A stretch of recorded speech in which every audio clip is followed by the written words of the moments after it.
Good morning. Last day, Chem 221. Oh boy. There's basically the things that are left, all right, is that on Wednesday, all right, for most of you, it'll be 8:45 in the morning in this room. We'll take the lecture final. And when you come to the lecture final, you'll need a calculator, pencil, 100-question total Scantron, the final exam prep worksheet, which is in your companion. You'll need to complete the take-home final, which I gave you during recitation this week, and it's also online now.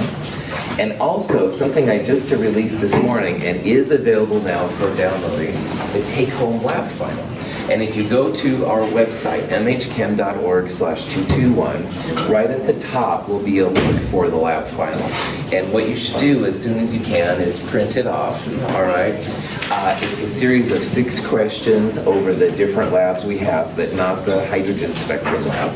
And that's something else that's due. So those are the things that you'll bring. If you have a Scantron already, you're cool. If you don't, get a Scantron sooner more than later. Now the lecture final, 32 multiple choice questions. It'll go about 2 hours in length. Should be pretty chill. There's a sample final exam in your companion, so you can kind of get a sense. Thank you, Alex. You can kind of get a sense and stuff from there, like what it'll be like, and I encourage you to check it out. And then I'll take all that stuff in. I'll be able to post your grades by next week, Friday. The end of the tunnel is in sight. Excuse me. Any questions? This is a great time to ask questions, man, because I know there's a lot of stuff going on in all your different classes. So. Cool. It's been an honor being your Chem 221 instructor. I appreciate you all being here and stuff like that. If there are no more questions, we'll continue on with some review kind of stuff. So let's do it. This is a question we left with on Wednesday, but I did want to revisit again. One of those sets of quantum numbers is not legitimate. So knowing how the quantum numbers behave is a good way to see like what orbitals are possible. And see if you can figure out which one is not acceptable and why it's not acceptable.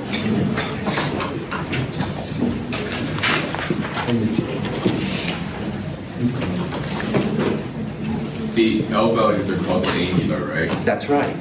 That's right. The L values are the angular, or the subshell. Yeah. The angular is official, Joseph.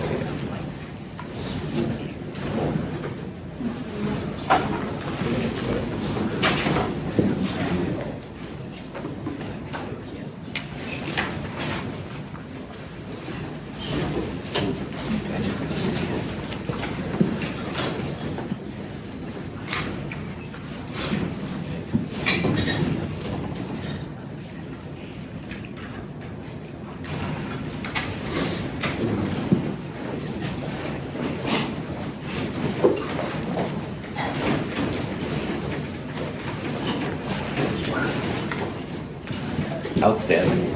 So these are the first of the three of the 4 quantum numbers. The n's official name is the shell.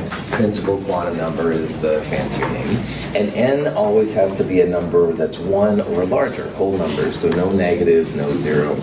And then like Joseph asked about this little L, which is sometimes a regular L and sometimes cursive, the angular quantum number or the subshell. L depends on n. So L can be no bigger than n minus 1. So if n equals 4, any L value from 0 up to 3 would be okay. L equals 1 is cool. Same thing here for n equals 6, L can be up to 5, which is cool. But like all of you saw, which is wonderful, C is not going to fly because L and n cannot be the same number. L here could be 0 or 1, but it can't be n equals 2. All right? M sub L depends on L, and the M sub L's are okay here. They have to be within plus or minus L. So if L is 2, M sub L plus or minus 2 would be fine. L equals 1 plus or minus 1. Yeah. How do you calculate M value? So M depends on L, and you go Evanier from plus L to minus L. So like if L was 2, that would be anything from -2 to +2. So like -1, -2. Yeah, that's right. All of those Evanier are acceptable numbers. So like if I would have had M sub L of 3, that would have been a bad one. So only P, it could have been M sub L, like 3 or 4. Yeah, that's right. Well done, man. That's right. It could be anything between -5 and +5. So all of those possibilities would be cool. Excellent. Other questions? Here's the type of problem that is where we build electron configurations. We've got n equals 3, L equals 1, etc., etc. What type of orbital is this? This is the so-called NL notation. And see if you can figure out what that's going to be.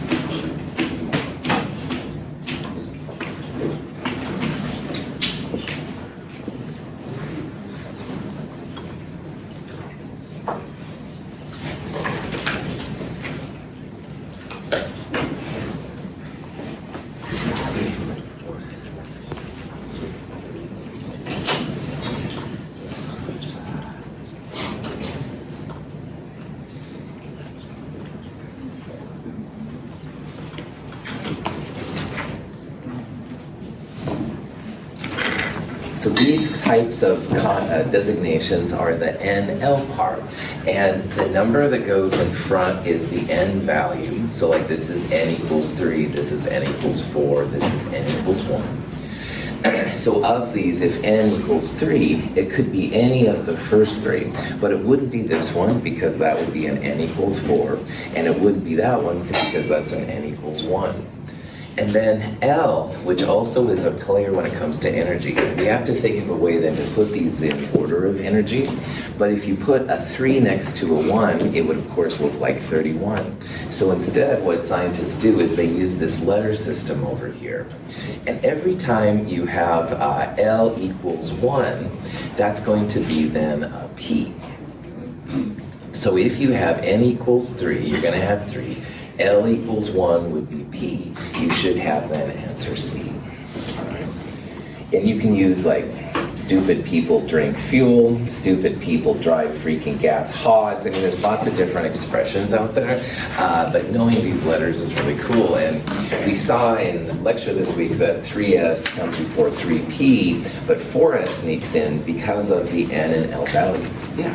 Is there any cases that, like, forever C, G, and H orbitals? Right now, Caleb, it's philosophical more than actual. Okay, like there's only up to F's and D's and stuff like that, but we're really close to a G, and so that's why it's kind of cool to think about. Cool. Element 121 would be the first element, at least theoretically, to have a G orbital, and they're up to 118, so fingers crossed. As much as possible. Okay. Good question. So let's say that you have an electron subshell with 7 orbitals. Now remember that a subshell, also the angular number, like Joseph called it, the subshell is the L value. Excuse me. So the question is, if you have 7 orbitals, what would be the L value for that? So see if you can figure out, based on this information, what the L value is going to be.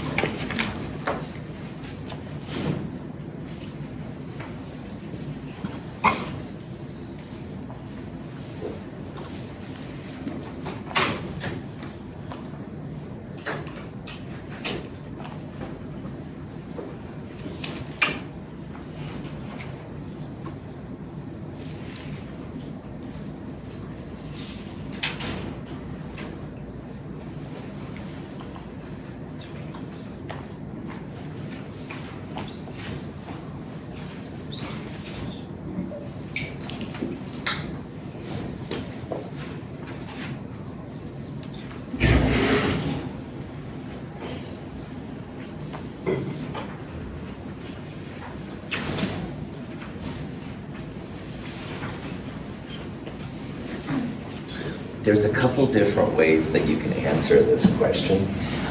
One of the ways that we have talked about a little bit here and there is that in chemistry there's patterns for how many orbitals there are in the different subshell.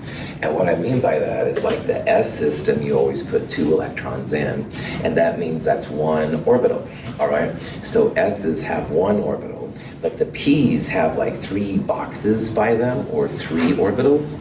And why I bring that out is that a number of orbitals follows a pattern.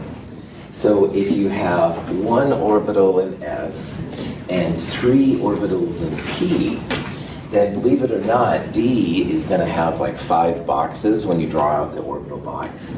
Notice the patterns. Quantum chemistry is filled with patterns. So if you get to something with 7 orbitals, that's going to be an F system. So the L value, all right, in this case then is going to be 3. Now there's lots of different ways you could have answered this one. I like the patterns idea, that's another way we talked about, but also what Avenir and I were talking about a second ago, because L, the number of orbitals is 2L plus 1. So if L was 3, 2 times 3 plus 1 would be 7, and the L number, that 3, is kind of what we're after. So there's lots of different ways to think about this, all right? You can also think about drawing the orbital boxes and stuff along the way if you like. Oh, quantum chemistry. Any questions? Yes. I was thinking about M sub L, Mm-hmm. and then I knew that to have 7 orbitals, it would be -3 because like the number of M sub L's would be 7. Well done. That's exactly it. So Alyssa was using the M sub L values, and she realized that, yeah, if you have M sub L, -3, -2, -1, 0, +1, +2, +3, that would be 7 stuff. That's another way to do it. You bet. Absolutely. Lots of different ways to get to government camp on these guys. Other questions?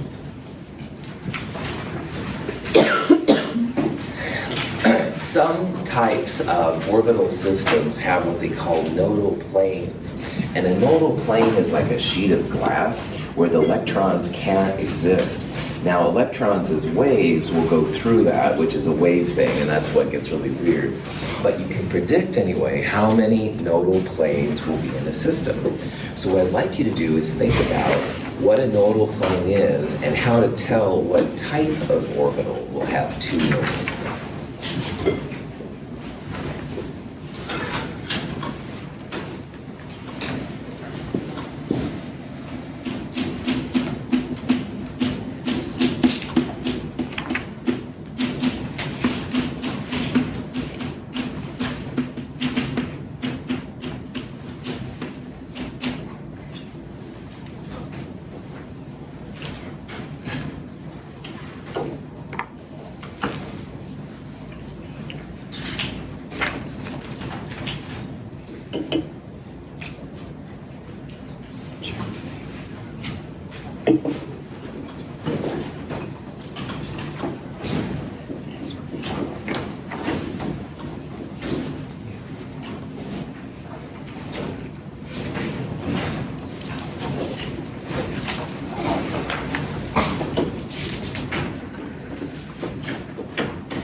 There's a really cheesy movie, which I don't encourage you to watch if you haven't seen it, but it's called 13 Ghosts, and it's a silly horror movie. If you've seen it, it's a lot of fun. But anyway, there's just one scene in the remake where this sheet of glass kind of goes through this guy. It's kind of gruesome, okay? But I keep thinking, oh, nodal plane, which is really nerdy, but it shows you how weird your instructor is. But anyway, like I said, a nodal plane is like a sheet of glass. And in this movie, this bad guy, oh, it's disgusting. Anyway, Prof, back on.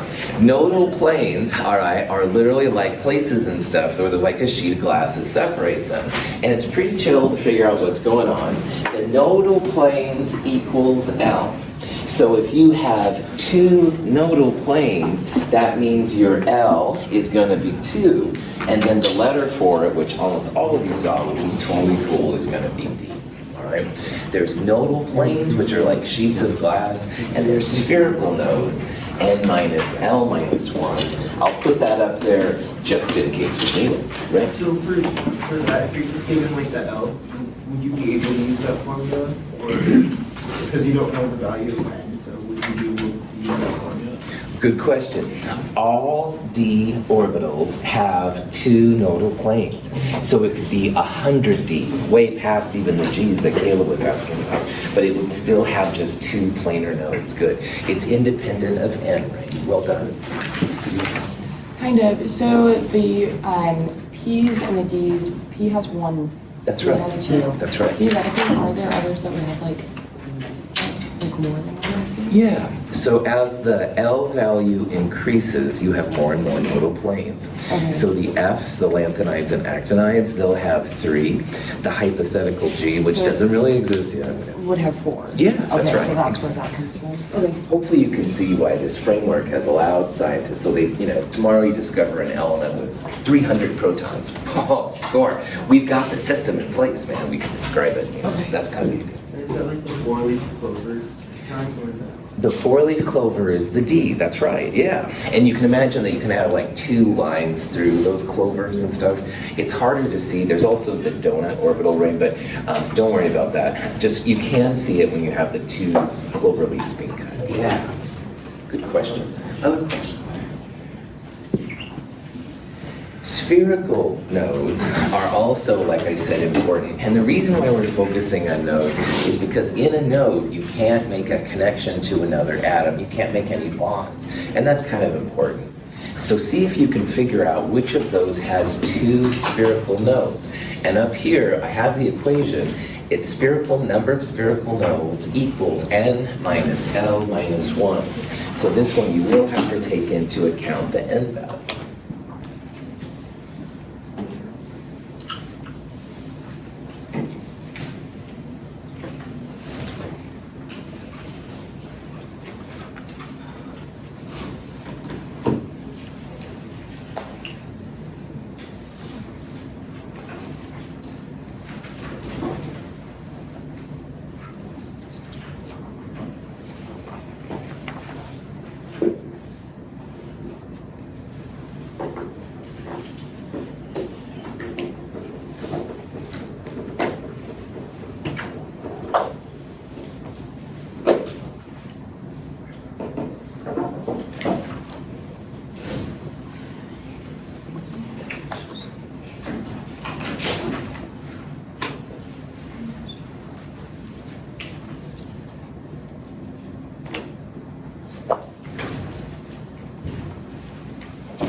If you wanted to check how many spherical nodes a 3p or orbital had, remember the number in front is the n. P means that L equals 1. So in this case then, if you wanted to do spherical nodes, it would be 3, the number, minus 1, which is the L value, minus 1. The 3p would have 1 spherical node. So that wouldn't be the right one. But if you try the one right below it, 4p, n is 4, L is still 1, it's still a p subshell, minus 1, that one is going to have 2. So the answer here would be E. So spherical nodes do depend on n. Back to Rain's comment, that was really cool. But the planar nodes, that just depends on L. So, okay. Questions? All right. Chlorine, all right, is one of course, the elements that's used a lot. Chlorine, on the periodic table, you can figure out which one of those represents the electron configuration for it. So see if you can figure out which of those best represents chlorine.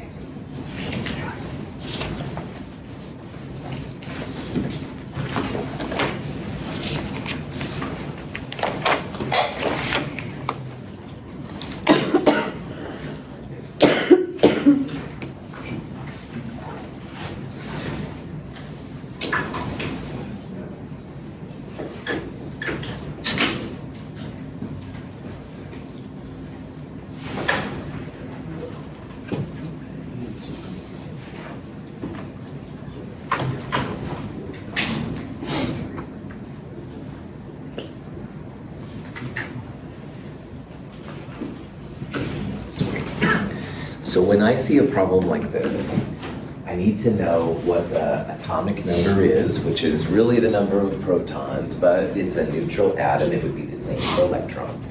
This thing has 17 electrons. And one way to do it is just start plunking them in. You always start at 1s, followed by 2s, 2p, 3s, 3p, 4s, etc., etc. And the best way, S's always hold 2 electrons maximum, P's hold up to 6, D's hold 10, etc., etc.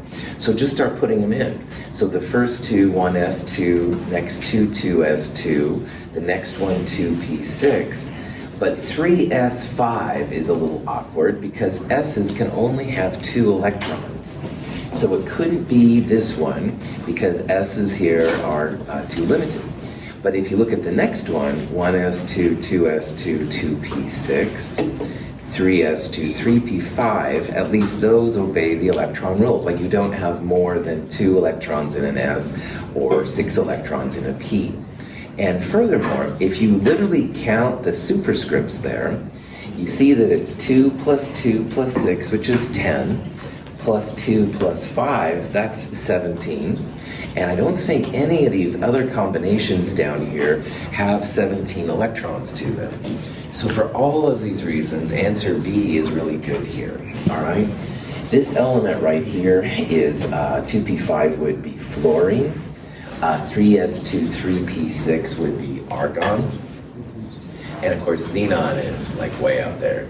And on quizzes and exams and stuff, you're always welcome to use what's called the noble gas notation. So if you'd like to write chlorine as neon, 3s2, 3p5, that would be legit.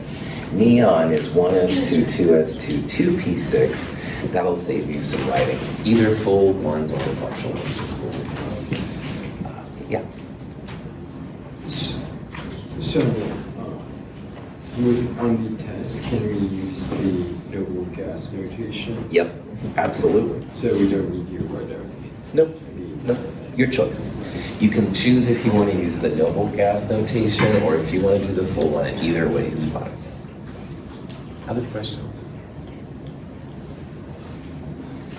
So knowing that, here's another electron configuration. And assuming that this is a neutral element, which I should have placed it in the question, I guess, see if you can figure out what this is, what element is this? And there's a couple ways to do it. See if you can figure it out. Yeah.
Excellent.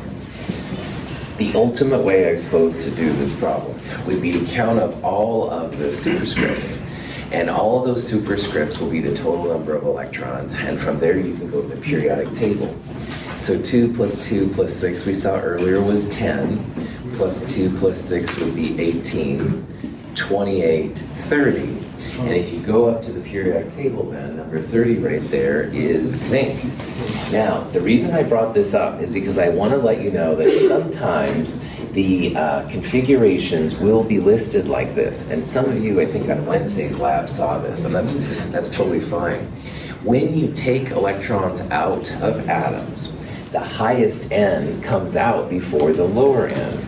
And especially with the transition metals, sometimes the order is different than the way you put electrons in. This is trying to help the chemist to realize that these will be the first 2 electrons out. I prefer that you write that 4s2 3d10, but you will see this kind of configuration, and that's totally fine. So this is trying to help the chemist realize that these will be the first electrons removed. Zinc, as we've seen in lab, is oftentimes zinc 2+. So a lot of times those 2 electrons and stuff will be taken out of here. Questions? So it's fine either way. Either way, that's right, that's right.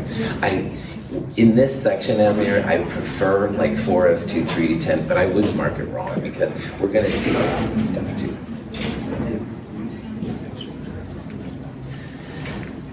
What's the electron configuration for tin? It's one of those up there. See if you can figure out which one it is.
Outstanding. A couple different ways to do this one as well. We could go through the electron configuration, use the noble gas configuration, and that's totally cool. But let me throw one more idea at you. So tin is number 50 right there, all right? And tin is in what's called the P block of elements. These 6 columns on the right, and helium doesn't count, helium's above beryllium in this discussion. These 6 columns on the right are the P block elements. So you start going into P electrons when you do them. We saw earlier that chlorine had 3 P electrons in its outermost shell.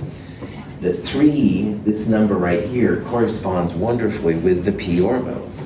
So if you go down to 10 right there, 10 is a P block, and it's in the 5th period. So of these options up here, it's going to be one of these 2 right there. It's going to be C or D. Those outer electrons are in the 5th period and the P block. And you'll see that there's a 5p2 because indium would be the 5p1 and tin there would be the 5p2.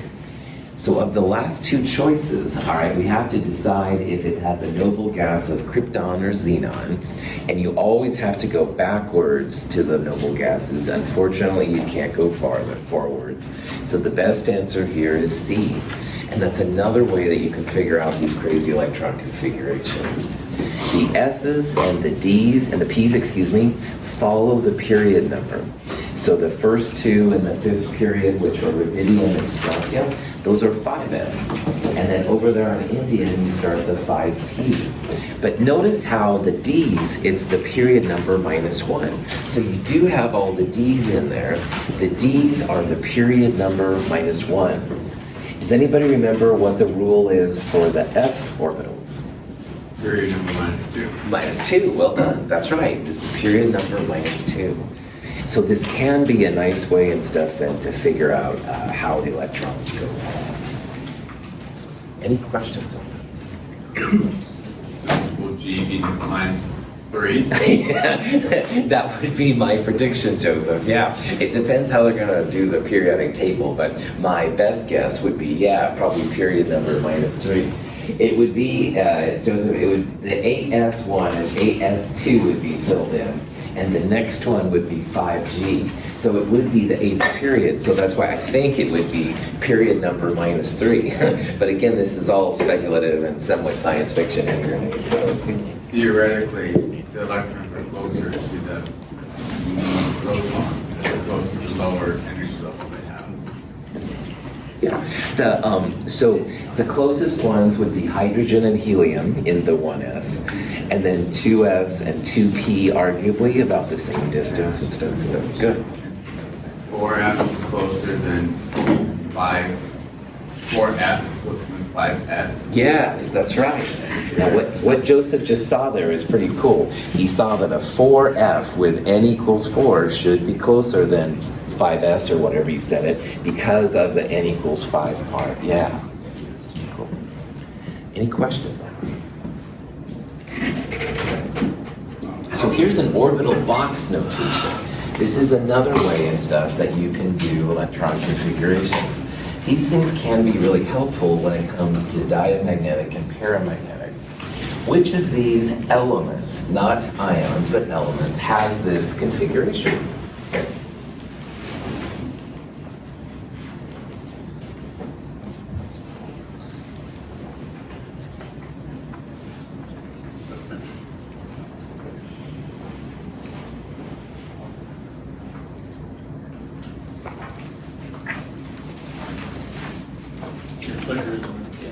Oh, it's not up yet? There we go. Sorry about that.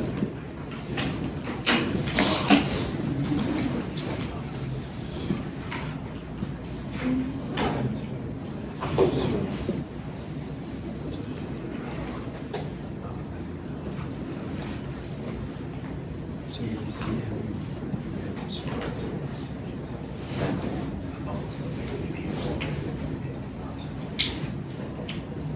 Excellent. So how many electrons in neon? 10, that's right. Look at the periodic table. Neon has 10. So 10, 11, 12, 13, 14, 15, 16. You can look up number 16 on the periodic table in the same way and see that it's going to be sulfur. So sulfur has a neon 3s2, 3p4 configuration. Is sulfur paramagnetic? Yes, well done. That's right. Anytime you have even one odd electron, it's going to be paramagnetic. And Hund's rule says you have to have electrons in their own orbitals first and then pair it up. So you wouldn't draw this with an arrow down right there. They have to be in individual pieces. So orbital box can be helpful. As an aside, all the elements on the periodic table do not include, the official names do not include a J or a Q. So you'll see my silly sense of humor popping in sometimes. Once in a while I'll put the element JQ. There is no element JQ because there's no J's and there's no Q's. So if any of you create an element, get a chance to name it, come on, put a J or a Q. This is really nerdy, but these are the things I think about. Questions besides what I think about? Good, thank you. Which element has this electron configuration? See if you can figure out which one of these is going to be.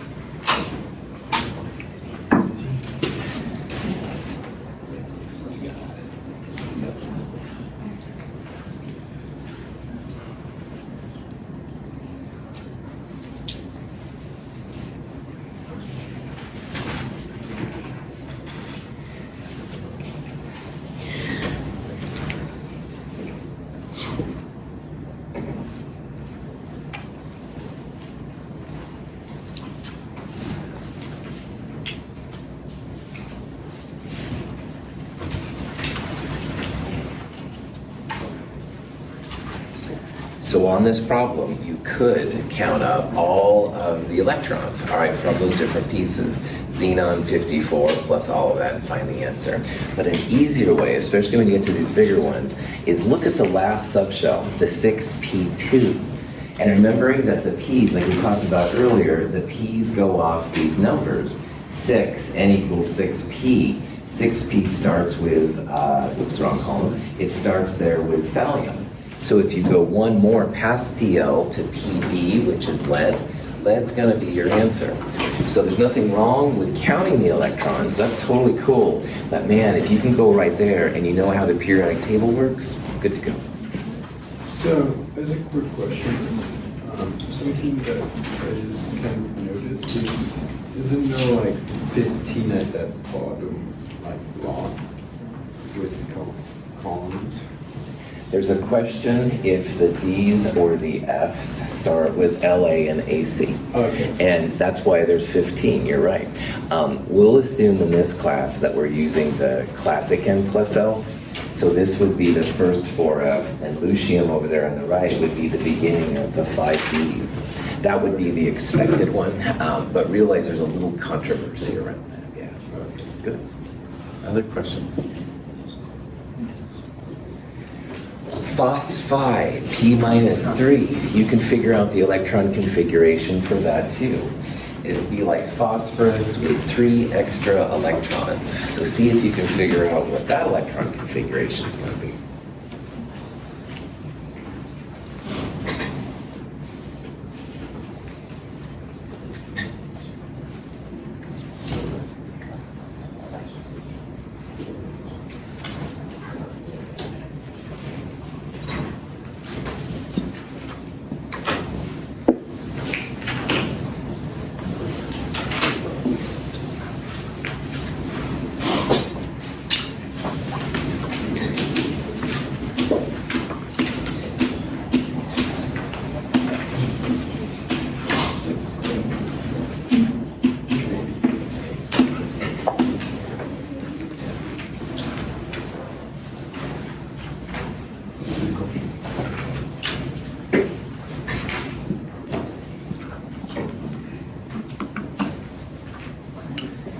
So if you want to find an ion, I recommend starting with the neutral atom. So up on the blackboard here, I've got neon core, 3s2, which is filled and boring, and then 3p3. So phosphorus neutral has 3 unpaired electrons, but even more importantly, you can see how there could be 3 down electrons there with those up arrows. So when you make phosphide, -3, you're adding 3 more electrons. Remember, negative means adding electrons, and adding positive numbers mean getting rid of, which is kind of counterintuitive, especially when you think about money. So with phosphide, you've got 3 extra electrons, and you literally put them in the lowest unoccupied spot. So 1, 2, 3. You're going to end up then with a 3p6 configuration, all right? So phosphide is like a noble gas. It's like argon. We talked about how noble gases are like the cool kids in the back of the bus, and phosphide can be like one of the cool kids if it gains 3 electrons. And that's kind of why phosphide is phosphide and not P-2 or something like that. So if you're making a negative ion, you just add electrons, put them in the lowest spot. Now, you can do electron configurations for all kinds of ions. So I'd like you to try and look at this and see which of those ions right there is represented in this electron configuration. And remember that when you're making transition metal ions, you remove the 4s electrons first. So see if you can figure out which of those would make the most sense.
Good. So this thing has an argon core and 3D electrons in it. Is it possible that it could be rhodium? No, good. Rhodium is number 45 right there. And rhodium, 5 minus 1, is part of the 4D set, like we talked. So rhodium could have a 4D, 4 or 5s kind of thing up here, but it wouldn't have just 3D. It would have extra electrons, more electrons than we're seeing. It's also not going to be lithium. Lithium would have only 3 electrons total, and that's not going to get you to the 3Ds. So it's going to be one of these 3 right here. And what I would do on things like this, you have 2, 4, 5, 6, 7 electrons in the 3D. This is the so-called 3D7. And the 4s, which would be the first two to be pulled out, are empty. So let's try like cobalt or nickel and see if one of those would have a 3D7. And because they're both positive 2, this one would be empty. So if you start here at scandium, titanium 2, 4 to chromium, 6 to iron, 7 to cobalt, 8 to nickel. But the 7, cobalt, is a 3D7 when it's neutral. And if you took away 2 electrons to make a cobalt plus 2, that will be the configuration of it. It's going to have a 3D7. It had 2 electrons there, but those are the first ones to be removed. That would be cool. Now nickel would be a 3D8 when you figure out what its configuration is. And we talked about iron in the problem set this week. When you take 3 electrons away, it had 5 unpaired electrons. It's very paramagnetic. Madison. So say you have a transition metal like silver, Mhm. and you had to take 3 electrons away. You would take them from the 6s, and then would you start taking from the F shell then too, before you start taking from the D shell? Cool. So silver is number 47. Sorry, I meant gold. Yeah, it's okay. Gold. Okay, so I want to make sure we're on the same page there. Yeah. So highest N comes out before lowest N. And your question's really good because gold has 6s, it has 5d, and these right here are 4f. But remember, the goal is highest N, okay? So the 6s would come out first. And then you'd start whittling away at the 5D because 5 is higher than N, than the 4F, okay? The 4Fs usually sit down there pretty snug, actually, and stuff. So just whatever the highest N number, Madison, those are the first ones that come out. Excellent question. Very, very cool. Yeah. And then if the ends match, which one goes out first? If the ends match, the official thing is highest N plus L. So that means, like, I erased it now, the S would be last, P would be before S, D would be before that. I prefer kind of the idea that the last ones in are the first ones out if it's a tie, okay? So like 3P comes out before 3S and stuff like that. And that way you like to write S's before the other letters? Yeah, exactly. The highest N are the ones that are usually sometimes listed last because they're the first ones to be pulled out. Like in this case, those are the first ones out. Excellent. Other questions? Really cool questions, man. Diamagnetic ions have just as many ups as down electrons, all right? And I'd like you to look at these ions and see which one, if any, are diamagnetic.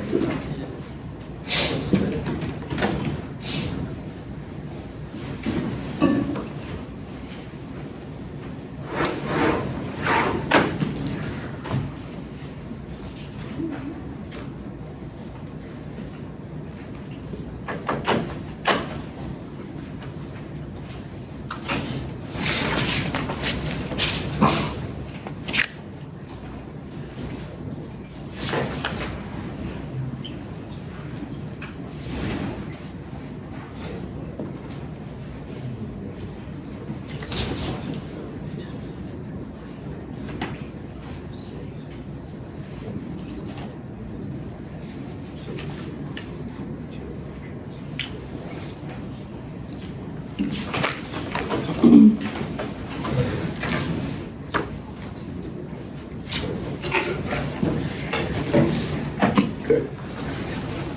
Magnesium, like most of the main group metals and a lot of the non-group metals, wants to be like a noble gas. And all of the noble gases are diamagnetic. So magnesium with a 2+, you lose those 3s2 electrons. You'd end up with a 1s2, 2s2, 2p6. And that's the neon core. So if you have a question like this, and you've got a main group metal or a non-metal, like oxide or chloride, something like that, almost always those are diamagnetic. Now, some of you put titanium, and I totally understand. Titanium neutral is an argon 4s2 3d2, all right? And when you're making titanium 2+, do you take away the 4s first or the 3ds? 4s, good. Higher n comes out before lower n. So n equals 4 would come out before the 3, that's right. And 3d2 kind of feels like it might be a dia, but remember that these Ds have like 5 boxes or 5 lines I'm going to draw here. So you have 1, 2 electrons by themselves. Titanium 2+ is actually paramagnetic. Most of the transition metal ions are paramagnetic. There's a couple of them like zinc 2+ that aren't, but most of them will be paramagnetic. So look for that highest N. Once again, that's kind of a key part. Questions? Okay, I'm going to buzz through some of these questions here because I'm running out of time.